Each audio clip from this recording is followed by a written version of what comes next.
Yo, what is up, guys? Jonas is back here. Now, this time I'm going to be reviewing Volume 21 of Demon Slayer, and before I even review this volume, I gotta take a deep breath because some things go down in this volume. Now, from the last volume here, Volume 20, they was fighting the upper rank 1 demon, Kokushibo, the strongest upper ranks out of all of them. They took him down. We also learned about his twin brother, Yoriichi, and how much of a beast he was, but in this volume right here, Kokushibo's defeated. The Demon Slayers pretty much gave it everything they've got to take this guy down, but I knew they were going to feel the aftermath of this battle, so the Stone Hashira, Himejima, was pretty much walking around to everyone, seeing if everyone was okay, so we learned that Tokito, the Mist Hashira, didn't make it.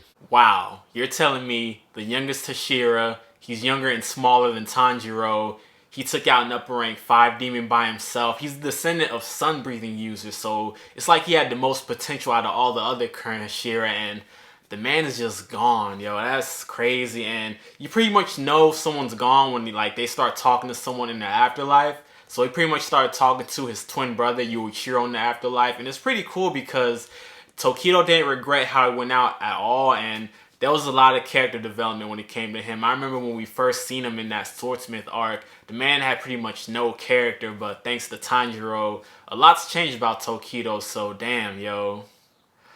Tokito is gone. Now this is how I know nobody is safe in Demon Slayer. We also find out that Genya didn't make it. Really? Genya? Genya never hurt nobody in this show. What's the author's name? Koyoharu Gatoge. Why did you have to take Genya away from us? And what's crazy is that with Genya, we know with his powers, he gets demonic powers when he eats some of a demon's flesh. Well, this man went out like a demon too, so his body started to crumble away, which is crazy because there's pretty much nothing left of him. You can't even bury him at the Demon Slayer corpse now because there's not a physical body of him. So we lost Genya and Tokito all within the first chapter of this volume, so they was hitting me pretty hard at the beginning. Yo, why Genya though? When Tsunemi, who's the Wind Hashira, when he sees his brother Genya starts crumbling away, the man just starts bawling in tears right now, and it's pretty sad because we've never seen Tsunemi this emotional before, but it's crazy, you know. Tsunemi is crying, but my man Himejima is like, yo, we still got a job to do. We still got to take down Muzan because Muzan is the only one left right now. So, and he's the hardest one out of all of them too.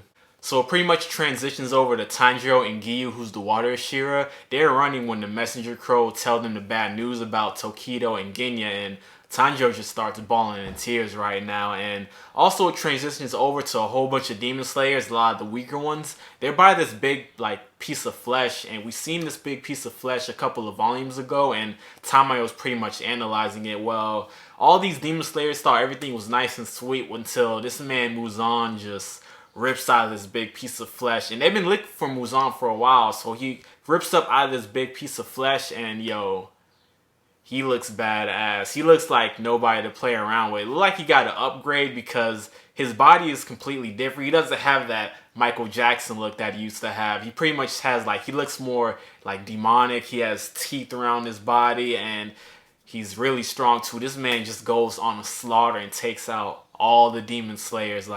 It looked effortless to him too. He even takes out one of the Messenger Crows in the air, and that's how you know Muzan's not playing around because those crows never die in this series. And what's really bad is that after Muzan slaughters all these lower ranked Demon Slayers, he has Tamayo's head in his hand right now. If you guys don't remember, Tamayo is the demon that's against Muzan. We've seen her all the way back from the season 1 anime, but pretty much Muzan has her, just her head in his hand, and he just crushes her head like that, so pretty much splattering blood everywhere. So this pretty much ends Tamayo's life also. So with this volume here, they're throwing a lot of stuff at me early. So we lost Tokito, we lost Genya, and now we lost Tamayo. I didn't connect too much with Tamayo that much. She wasn't a character that I connected all that well with, but still. Yo, Demon Slayer, what are you doing to me? So Yushiro is another demon that's against Muzan. He's always hanging around with Tamayo, so he can feel the sense of Tamayo's life ending, and this just makes him angry. So a lot of emotions are going around, like not just between demon slayers, but also with demons. Also, a lot of emotion is going on right now because there is a lot of loss. So Tanjiro and Gyu are still running, and this is when they finally encounter Muzan. I had a feeling that out of all the main Demon Slayers, Tanjiro was going to be one of the first ones to encounter him, but it's pretty crazy because Tanjiro like seen Muzan, instantly thought about everything that happened to him when it came to his parents, Nezuko turning into a demon, the loss of Rengoku, Genya, Tokito, pretty much all that built up anger inside him just came out. This is probably the maddest I ever seen Tanjiro. This guy was heated, but Genya told him, Tanjiro, you gotta calm down and think about your breathing, because Muzan right now, he's looking like no one to mess around with. So this is the first time we're hearing Muzan speak after this new form that he gets, and his mindset is messed up, yo. He pretty much hate how the Demon Slayers are so persistent because he pretty much wants to live in a life where he ends people's lives without them wanting to seek revenge at all. Kind of like how a natural disaster, someone's life will be lost by like a volcano or a hurricane or a tornado or something like that. That's how he pretty much wants himself to be viewed as. He wants to be able to pretty much kill people without anyone doing anything in return. And the Demon Slayers don't like that. They can't let this man Muzan continue to live like this. The battle starts against Muzan against Tanjiro and Gyu, and this man Muzan can extend his arms out, pretty much making him do long range moves, and his arms are as sharp as blades, and he can move them around kind of like a whip, like slashing at people. So this was giving Gyu and Tanjiro really hard times to get in on this man, and pretty much Muzan even like slices Tanjiro's eyes. So Tanjiro was struggling. He can only see through one eye, and Muzan was about to end Tanjiro's life if it wasn't for Iguro, who's the serpent Hashira. He pretty much saves Tanjiro's life, and those two pretty much, Iguro and Kenroji's the love Hashira, they were being occupied by the new upper rank 4 demon. I think her name was Nakime, and with her ability, she can pretty much rearrange the Infinity Castle. So that demon was making it confusing for all the Demon Slayers, but props to Yushiro, like I said. His power is so cool because he's pretty much having his hand over like that demon's head, and he can control how she sees and get into her mind. So Yushiro's pretty much controlling this upper rank 4 demon, and he's being clutch right now. So now we have 3 Hashiras in the scene right now. We got Gyu, the water Hashira, Iguro, the serpent Hashira, and we got Kenroji, the love Hashira, and Muzan is still giving them that work. So with Yushiro's strategy, he wants to control the sight and mind of the upper rank 4 demon to rearrange the castle because they want to get Muzan out of the Infinity Castle, because cutting off Muzan's head is not enough to take him out. The only way to take out Muzan is by getting him in the sunlight. So pretty much he's trying to control the upper rank 4 demon, and Muzan can sense this because Muzan's blood is in this upper rank 4 demon. So he's trying to have this demon absorb the cells of Yushiro. He's even trying to have the demon kill itself, but it was all a fail, and they finally got Muzan outside the Infinity Castle. So Muzan is out in the open now, but what's crazy is that the crows say they still have to stall for an hour and a half until the sunlight comes out. An hour and a half with Muzan?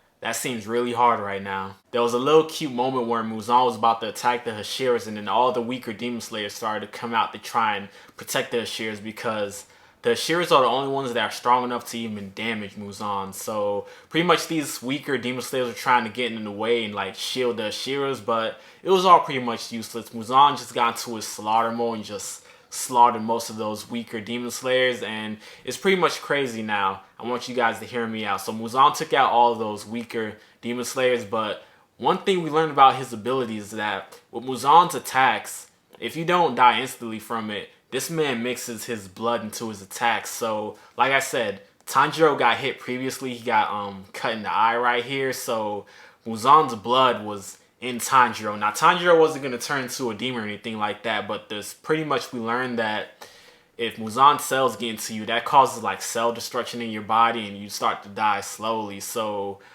just looking at Tanjiro, what was happening to this man's face was crazy, yo. This man is the main character of the show now. I know nobody's safe in Demon Slayer, but you can't tell me the main characters are going to go out like this.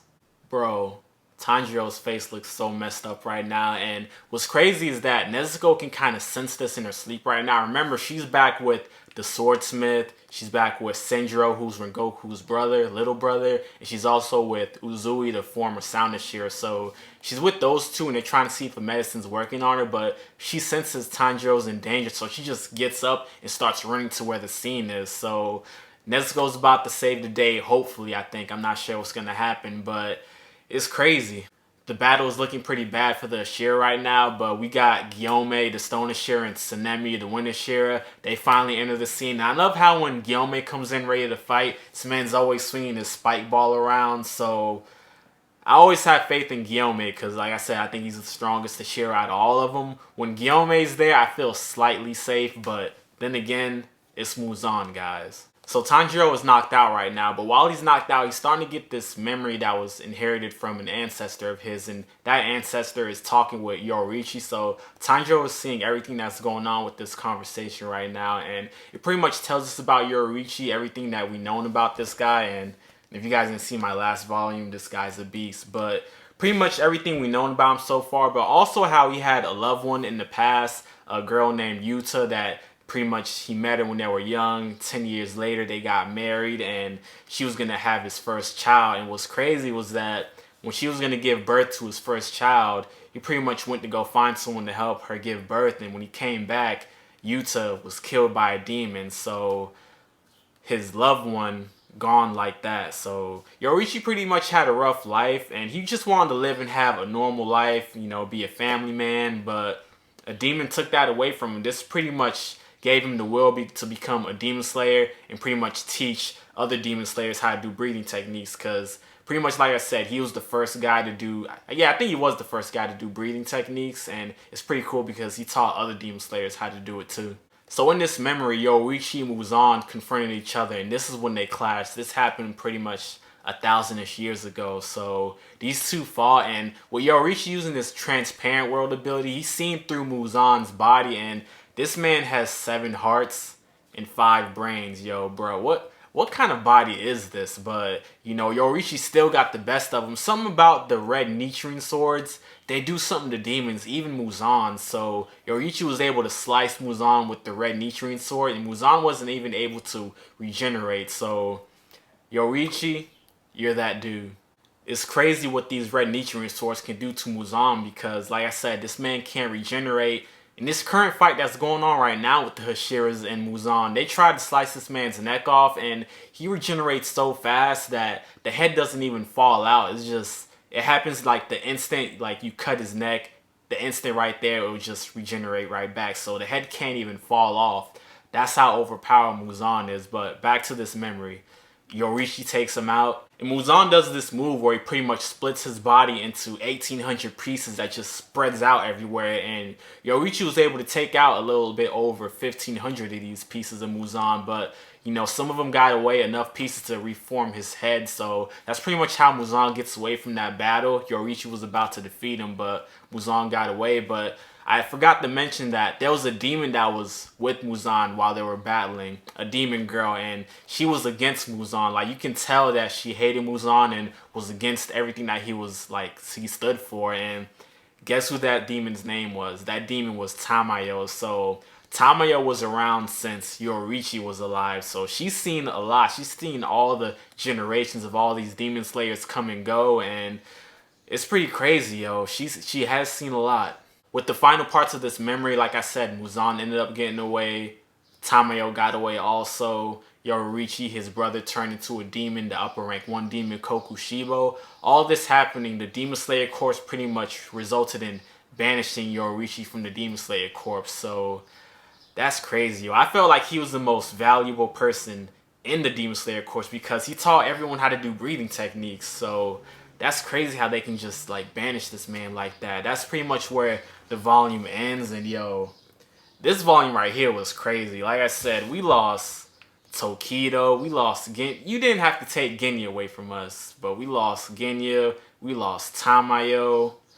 I'm hoping that Nezuko can come and save Tanjiro because that man's face looks messed up right now. And how are these Demon Slayers going to take out Muzan? I got faith, like I said, Guillaume always gives me a little bit of hope when he's there, but yo, it's not looking too good right now. This volume right here, this volume hit me heavy. I still can't believe it, yo. Genya? The Mr. Shira, yo, Tamayo, 3 people gone in just 1 volume, yo. The author, he knew how to hit me with this one, but I hope you guys enjoyed this volume review. Thank you guys for watching, and peace.